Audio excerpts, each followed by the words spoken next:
Hello, everyone. This is episode number 28 of The Power of Practice, and on today's show, we're going to be talking about how to turn your daily run into a mindful, meditative practice. Welcome, everybody, to The Power of Practice on Air. I'm your hostess, Lisa Ingalls. I'm an author, a speaker, and a mindset mastery coach. I'm also the founder of Inner State Coaching, where I help people who feel like something has to give in their life to find their internal compass and to regain momentum so that they can live into and awaken to their highest potential. You can learn more about me and my programs and services over at www.innerstatecoaching.com. While you're there, feel free to pick up my free report on the 5-step practice to creating radical change in your life. Now, in my 20 years of working as a coach, it's become very clear to me that creating radical change, whether that's in your health, in your wealth, in your happiness, or any part of your life, it's not about doing certain things. Rather, it's about doing things in a certain way, which requires practice. So in this 20-minute show, what I do is I bring in guest experts from around the world from a wide range of fields, from health and wellness to relationship and spirituality and business.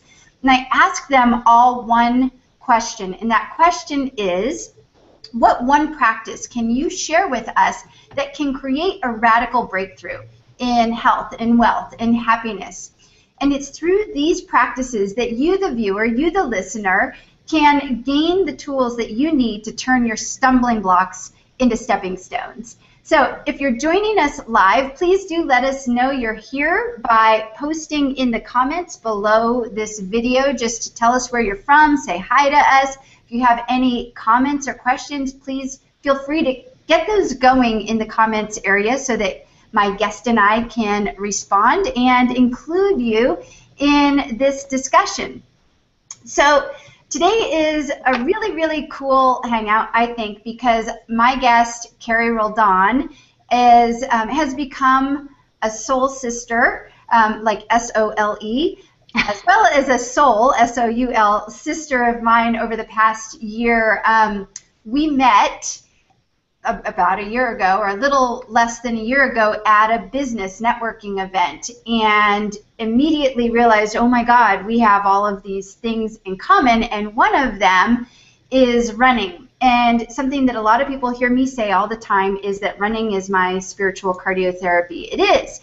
I've been a runner since I was a really little kid. Well, little did I know, 700 miles south of me, I live in Oakland, California, 700 miles south of me in Huntington Beach, in my very hometown where I grew up, there is a woman named Carrie Roldan, who has also been a runner since she was a little girl, and who actually, we ran at rival high schools, didn't know that, and we both ended up becoming running coaches, and we both ended up writing books on how to turn your daily run into a mindful, meditative practice instead of a workout. Now, that's a lot of information. It's not my usual intro that I give for my guests, but Carrie's very different. And just a couple other things about Carrie before I actually bring her up on the screen here is, like I said, she lives in Huntington Beach, California. She is a mompreneur and a runner. And she's discovered that same sense of connection between running being a spiritual practice. And she's also written a book called Run Yourself Happy. She's also a coach. You'll learn more about that in just a moment as well. So I'm going to just leave it at that and say welcome, Carrie Roldan, to The Power of Practice. Hey, Lisa. Thanks for that introduction, and I know it is, I don't want to bore everyone too much with our coincidences, but it is like freaky deaky that just all the similarities, and that it took, I don't know how many years. I think we were even, there was like a year or two where we were actually in high school together, so yeah, just weird.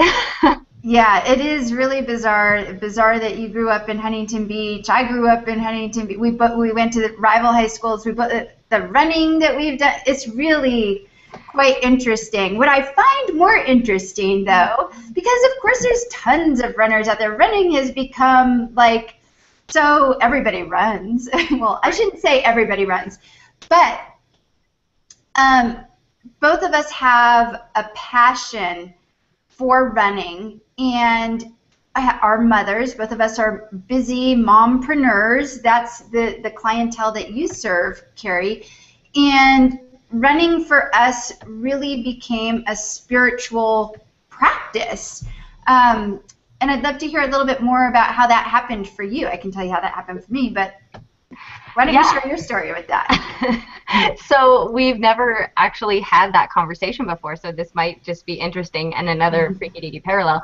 But yeah, so what happened for me is I was this standout runner in high school, actually probably not the same way that you were. I was one of a great team in high school. So I was one standout among many standout runners, basically. And then, which, if that's even possible. And then went to college, same thing, like became one of the best runners on my college team, and my college team was very successful, and finished college and honestly didn't know who I was or what to do without practice, which I think is so interesting now. But I like didn't really know my place in the world unless I had a practice to be at every day, unless I had a bunch of people to meet to run. So I immediately became a coach, and I was an assistant cross-country coach for a boys team for a couple of years until I started head coaching at my alma mater, actually, which was great. And I was really in my element as a coach, as a running coach, as a high school cross-country and track coach, and I learned a lot of things about me and how I coach in there, and recognized I coached with someone who's my now husband, and recognized, ooh, his talent is actually more about them getting physically ready, and my talent is somewhere in this other realm, right? In getting them mentally ready and getting them feel like they're going to be successful, and creating a culture. I was freaking phenomenal at that. So anyways, fast forward to me having 3 kids and really not being able to coach high school or college anymore, and hitting this space in my life where I didn't have practice to be at every day. Like, I actually didn't have to go running every day. And that didn't happen until I was really old. Like, when I say really old, like almost as old as I am now. I was, let's see, when I had my 3rd baby, I was like 34. So it was then where I had to decide. Like, running had always been a workout. It had always been something I did to get myself in shape or to help other people get in shape. And it was the first time in my life where I got to decide, like, do I want to run today? And I didn't for a while. I had this little baby, and I did workouts in my living room, and I was doing like P90X, and I just didn't want to be fat. And what I found was, oh, there's something about running, right? There's something that I need from running. And since I wasn't training for races anymore, or training other people for races anymore, or writing workouts anymore, it was the first time in my life that I got to run just for the sake of running. And during this whole time, I was on this journey of spiritual growth and development, and it was when I combined those two. When I took my spiritual practice on my run, that the experience of running changed for me, but really my whole existence changed. So I'll shut up now because I can see you nodding. And I was taking a couple notes, and I mean, there are a lot of similarities. I think that this piece, I know you mentioned it, and it happened for me too, is when I got married, became a mom, and priorities changed for me around my training and my racing. And since I know that not everybody in our audience is raced at a high competitive level like you and I did, or maybe isn't even a runner, because I know we have people who just enjoy moving their body watching this hangout as well. But I think everybody can probably relate to this time in our lives when we switch from this place of having to work out and hard, push to, like, I just need this for me to fulfill a deeper thing inside of me, you know? And that's what this idea of running as a practice. So let's, Carrie, talk for a moment about the difference between this workout mentality and this practice mentality. I know we could talk about it forever, but let's just put this out there. The way I always say it is, it's time to take the work out of your workout. I don't even use the word workout anymore. It's my running practice. But let's talk about that for a moment, the workout mentality versus the practice mentality. Yeah, so I mean, I think that was the biggest shift for me, right? And it happened later in life for me than for many people. But you're right, at some point, there's this thing where we really want to be in shape and we want to have toned muscles and all of that. But there is this thing that we do during that. And I know people hire trainers, and there's this bigger thing that is, I'll be happy when. Like, I'll be happy when when I lose those extra 5 pounds, or I'll be happy when I have this extra weight. And I think what the practice for me came when I decided I'm going to make running my spiritual practice. I'm going to make running part of my happiness practice. And Lisa and I, we were talking before the show, and it's so hard for me to like boil it down to one practice. And I thought I had one practice that was going to be the practice that I shared.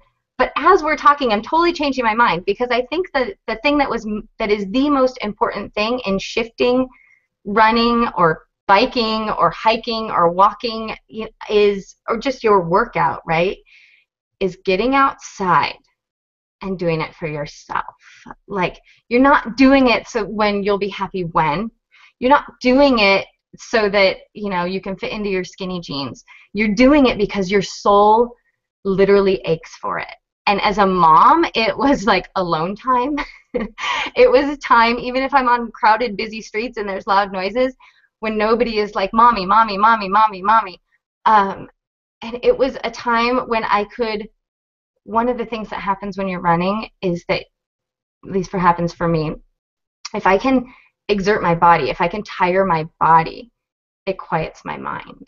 And so however that happens for you, whatever activity you're choosing to do, when you do that outside, I think something really magical happens. It never happens for me on the treadmill.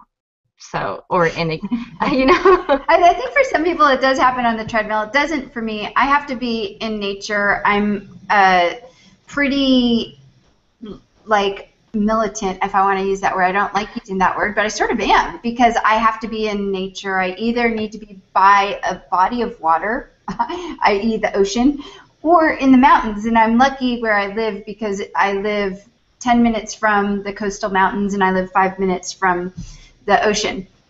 So I get to go either place. And I think that this idea of a workout, this mentality that we've been taught since we were in elementary school, you just have to push through. You have to do the presidential mile and push through it, push through it. You have to do your push-ups. You have to do your sit-ups. And my daughter is 12 years old, so she always hates it, even though she's a really good athlete. She hates the presidential mile. She hates doing the push-ups and the whatever, because,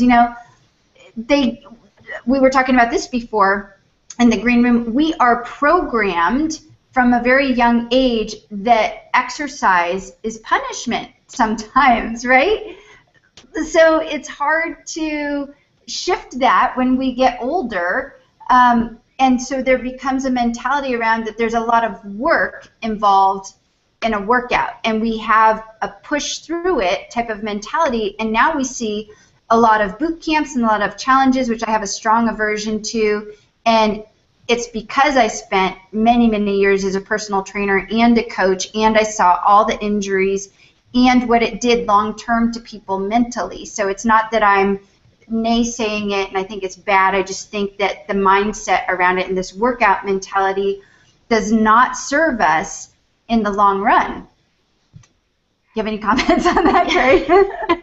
Yes. As a matter of fact, I do. Yeah, I mean, so I wish so much sometimes I could go back to coaching the high school athletes, right? And go, take what I've learned now and apply it to coaching athletes. Or I actually coached college for a while and was kind of dabbling in this when I was coaching at the collegiate level, but of like, oh my gosh, you guys, we make this so we there's so much anxiety around the idea of like, gotta get the workout in and gotta and push through the pain and work hard and like go until your muscles, quiver and all of that. And the minute I made running a practice instead of this self-punishment thing that I did, or it was really something I did because I was afraid. I was afraid of getting out of shape. Like, so I had to run hard, I had to run a certain pace, I had to run a certain amount of minutes, because I was afraid, like, if I didn't do it, I might just put on 100 pounds. And so there was so much freedom that came when I stopped doing it that way and didn't put on 100 pounds. That was like the greatest thing ever. But also that what happened is some days I work out until I work out, but I run hard. I run until my muscles hurt, or I run until I'm like so out of breath, and I do the speed work and I do the things that I used to do, but it's this intuitive listening to what my body wants. Like, my body's ready to go hard that day. And then there are other days like today where I barely ran 25 minutes and I don't feel guilty about it at all. It's what my body wanted and needed for today. And to put on that point is what you're describing is what I would call the practice of creating a partnership with your body instead of a dictatorship over it. Trusting that there's an intuitive wisdom in our body, that our body is speaking to us all the time. Our body is giving us messages. It's just so often we are not listening to the messages that our body is giving us in those moments. And so what you speak to right there is that practice of creating a partnership with our body. And then I had one other thought that goes to your thought of, I ran because I had to go hard and I didn't want to gain weight. There is an unspoken, is it a symptom or you'll know this, Carrie, when I say it, is in the community of runners and endurance sport athletes, there's this sort of underlying unspoken disorder. Actually, it's a disorder where people are overly healthy and exercise too much to the point of it being detrimental to their health. And I've coached a lot of women, especially, who get into endurance sport because they use it to manage what they eat. It's like, oh, I just ate 7 pieces of pizza last night. That's okay. I'm going to go on a 7-hour bike ride. I'll just go on a 20-mile run, and that'll work off the pizza. And it sounds funny, but it's sort of an unspoken thing that is real out there. I mean, I don't know. No, it sounds funny. I'm laughing at it because it's true. Because, hello, yeah, and this is not at all what we were planning on talking about, but yeah, I think it's not just women athletes. I think it's just women in general, that we are like taught to punish ourselves for, so there's two things, right? We need to talk about listening to your body, which I think we're, as athletes, we're kind of taught not to trust our bodies. Like, at least I was, trust the workout calendar, trust the formula, trust the plan, trust the blueprint, and this, but that, yeah, we were taught like, well, this works, so just do it on these days. And there wasn't the conversation with your body that I think you and I have both found now that keeps us, guess what, feeling less anxiety, running injury-free. It's been years since I've had an injury. And my in-shapeness, my physical weight, like my jeans still fit, hasn't suffered from listening to my body. Where it actually did, weight was always a problem before I listened to my body when I was doing workouts. And I think it was because I was trying to control something that didn't want to be controlled. So when you speak to, I think what you're talking about is, maybe it's a mild form of exercise bulimia, or it just flat out is exercise bulimia. But yeah, absolutely. I think as women, we're sort of told, like, you should feel guilty if you eat this, or, we need to be only organic and follow this diet or that diet, when in reality, I hate the word balance. I feel like it's kind of overused, but in reality, when we listen to our bodies, we find it. Yeah, it's true. Just listen to it.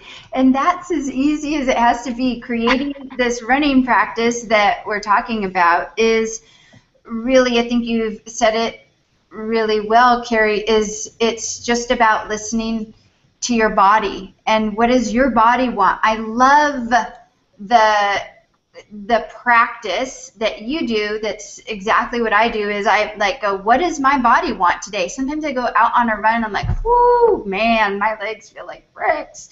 I think I'm just gonna walk. And that's okay. Or if you're a walker or you're a hiker and you normally go up and run or hike lots of hills and you're like, oof, my legs aren't feeling good. It's like, okay, well, I'm gonna walk flat today around the lake instead, or whatever it might be for you. Just that practice of listening. What does my body want, and what does it need right now, and what is it saying to me? Right. It's a great way to go, yeah. Which is all about making your daily run or your 4-day-a-week run. I really encourage people, whatever it is, that if it's running, biking, hiking, any sort of other activity that you can do outdoors, that you do it at least 4 days a week, because that means you're doing it more days than you're not. I'm so glad you put that up, Lisa, because this comment, because I was about to tell you about it. Yeah, here, I'll pull it up and I'll let you read it. Okay, so Cameron Young says, so many people have told me that they hate to run when I tell them that I'm a runner. And typically I respond that I also hated running when I felt I had to do it.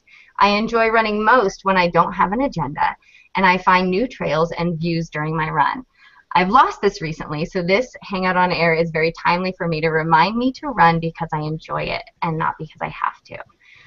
And that's exactly the mind shift we're talking about, is going out on your run daily. There are days when you maybe don't feel like doing it, just like there are days when you don't feel like meditating, but it's in the doing it that you remember, oh God, I need this. And that actually just happened for me, and Lisa, I know you were a part of this experience. I was feeling so blocked and so confused and so emotional and so anxious and so like not myself recently. And I finally went running and I went, oh, duh, it's because I hadn't run in like 5 days in a row, which almost never happens for me. But that's how it worked out for those 5 days. And in the minute I got my run in, I was like, oh, here I am. Okay. So it's a self-care practice. It's a time to connect with yourself. You call it spiritual cardiotherapy. I call it meditation in motion, but same thing. Yeah, same difference. I like to think of my sweat as prayer beads. I love that. The more I sweat, the more I pray. And I wish I could take credit for that, but that's actually from Sweat Your Prayers by Gabrielle Roth. And when I read that book of hers many, many years ago, she was actually talking about her movement practices dance. And some of you might be familiar with the 5 rhythms dance. I studied that for quite a while. But when I read that as a runner, sweat is my prayer beads, and when I sweat, I pray, and the more I sweat, the more I pray. And she related it to dance. The more I dance, the more I sweat, the more I sweat, the more I pray. And I was like, the more I run, the more I sweat, the more I sweat. I'm like, that's totally it for me right there. Yes. Yes. Yeah. And so, Lisa, you and there's a book that's being launched right here on this Hangout, so nobody steal this, but we are going to write Sweat, Pray, Run instead of Yeah. High five, sister, right there. At We're nerds. Oh, man. So, Carrie, tell our viewers how they can get a hold of you. And I know it's right there in your lower third there, but let them know how they can get a hold of you and what you're up to. Yeah, so I'm up to a ton right now. But the free report is free report at Run Yourself Happy System, or for freereport.runyourselfhappysystem.com, which is the 5 reasons you can't afford not to run. And that is for really everybody. It's for if you're a runner, a hiker, or whatever, or you kind of are feeling like, you know you ought to, but I can't run because my knees hurt, or I can't run because I'm too old, or I don't know. Just download it and give it a read. It just might flip the switch in your mind. And then anybody who wants to connect, I have my own show on Google Plus now, the Carrie Roldan Show, which has a slightly different bent, but is all about mompreneurs. And anybody who wants to connect about that, let's just email me. I am Coach Carrie Roldan at Hotmail at gmail.com. Let's try that again. We're on Google Plus here. So Coach Carrie Roldan at gmail.com. And let's connect, or find me on Google Plus, or comment on this stream, and I will continue to comment, and we can chat it up after the show. Yay, wonderful. Thank you so much, Carrie, for being on the show. And yeah, you guys are going to have to expect more from Carrie and I. I think we could just keep bantering back and forth on this thing. So wonderful having you on the show, Carrie. Thank you so much for being here. Thank you. Yeah, and thank you everybody who showed up today. And I know we got some comments going in the stream there, so Carrie and I will be sure to get to your comments and questions you might have. Again, you can reach Carrie at Gmail. You go to her Google Plus. Just, if you haven't circled Carrie, by the way, make sure you circle Carrie in Google Plus. So as you all know, it's my belief that each of us is capable of radical transformation and achieving quantum breakthroughs in our health and our wealth and our happiness. It's just that sometimes we don't have the tools and the resources to do that. So that's really what this show is about, and I hope you got a little piece of that turning your daily exercise into a movement meditation, a spiritual practice, is something that doesn't take much effort. Just the little key things that Carrie and I were talking about today in creating that partnership with your body, having a different intention when you lace up your shoes or go out for a run or go to the gym, whatever it might be for you, can have a radical and profound effect on your overall health and well-being. So thanks again, everybody, for joining us. One last time, you can find me over at www.interstatecoaching.com. While you're there, you can pick up my free report on how to create radical breakthroughs. It's a 5-step practice, and we'll look forward to seeing you all next time.